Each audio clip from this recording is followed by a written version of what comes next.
ಚಟುವಟಿಕೆ ತುಂಗಭದ್ರಾ ಅಣೆಕಟ್ಟು. ತುಂಗಭದ್ರಾ ಅಣೆಕಟ್ಟು ಕರ್ನಾಟಕದ ಹೊಸಪೇಟೆ ಬಳಿ ತುಂಗಭದ್ರಾ ನದಿಗೆ ಅಡ್ಡಲಾಗಿ ನಿರ್ಮಿಸಲಾದ ಒಂದು ಬೃಹತ್ ಜಲಾಶಯವಾಗಿದೆ.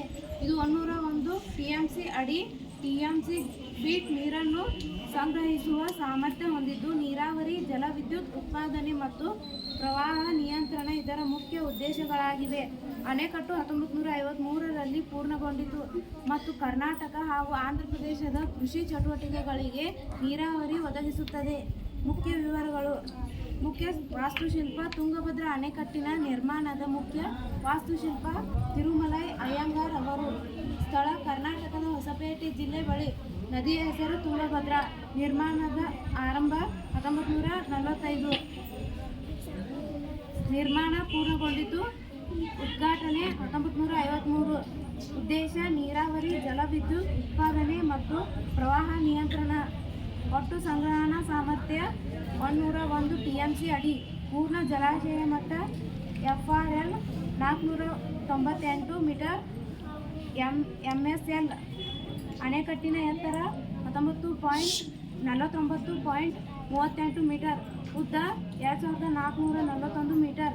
ಅಣೆಕಟ್ಟಿನ ಗೇಟ್ಗಳು ಒಟ್ಟು 33 ಕ್ರಸ್ಟ್ ಗೇಟ್ಗಳಿದ್ದು ಅದರ ಮೂಲಕ ನೀರು ಹರಿಸಬಹುದು. ಜಲಾಶಯ ಸಂಗ್ರಹಣಾ ಪ್ರದೇಶ 28,180 ಕಿಲೋಮೀಟರ್. ಜಲಾಶಯದ ಮೇಲ್ಮೈ ಪ್ರದೇಶ 350 ಕಿಲೋಮೀಟರ್. ನಿರ್ವಾಹಕರು ಕರ್ನಾಟಕದ ಸರ್ಕಾರ. ಪ್ಲಾಂಟ್ ಟರ್ಬೈನ್ ಅಣೆಕಟ್ಟು ಬುಡದಲ್ಲಿ ನೆಲೆ ಹರಿವು. ವಿದ್ಯುತ್ಪಾದಕ ಸಾಮರ್ಥ್ಯ 127 ಮೆಗಾ MW. ಕಾಲುವೆಗಳು.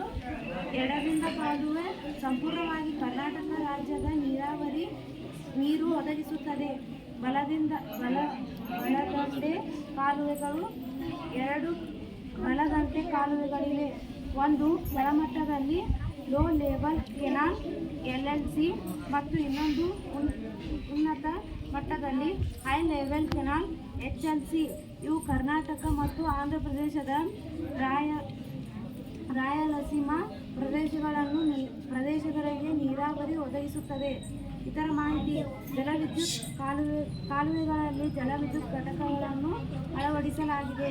ನೀರಿನ ಹಂಚಿಕೆ. ಕೃಷ್ಣಾ ಜಲ ವಿವಾದಗಳ ನ್ಯಾಯಮಂಡಳಿ ಪ್ರಕಾರ ಕರ್ನಾಟಕಕ್ಕೆ 115 ಟಿಎಂಸಿ ಅಡಿ ಮತ್ತು ಆಂಧ್ರ ಪ್ರದೇಶಕ್ಕೆ 79 ಟಿಎಂಸಿ ಅಡಿ ನೀರನ್ನು ಬಳಕೆ ಮಾಡಲು ಅನುಮತಿ ಇದೆ. ಇತ್ತೀಚಿನ ಘಟನೆ 2024ರ ಆಗಸ್ಟ್ ತಿಂಗಳಲ್ಲಿ ಒಂದು ಕ್ರಸ್ಟ್ ಗೇಟ್ ಹಾನಿಗೊಳಗಾಗಿತ್ತು. ಹೂಳು. ಅಣೆಕಟ್ಟಿನಲ್ಲಿ ಹೂಳು ತುಂಬಿರುವುದು ಒಂದು ಪ್ರಮುಖ ಸಮಸ್ಯೆಯಾಗಿದೆ. ಇದರಿಂದ ಸಂಗ್ರಹಣಾ ಸಾಮರ್ಥ್ಯ ಕಡಿಮೆಯಾಗುತ್ತಿದೆ. ಗಂಗಾ ಸ್ನಾನ, ತುಂಗಾಪಾನ ನಾಣ್ಣುಡಿ ಪ್ರಸಿದ್ಧವಾಗಿದೆ ಎಂದು ಈ ನಾಣ್ಣುಡಿಯ ಮೂಲಕ ತಿಳಿಯುತ್ತದೆ.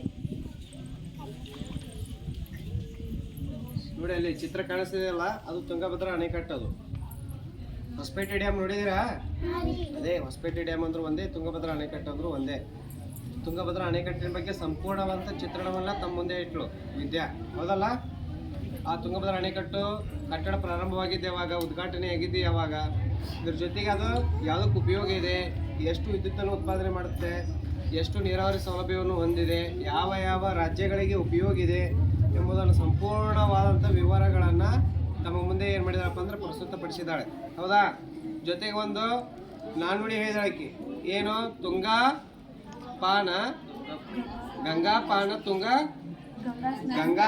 ತುಂಗಾಪಾನ, ಹೌದಾ?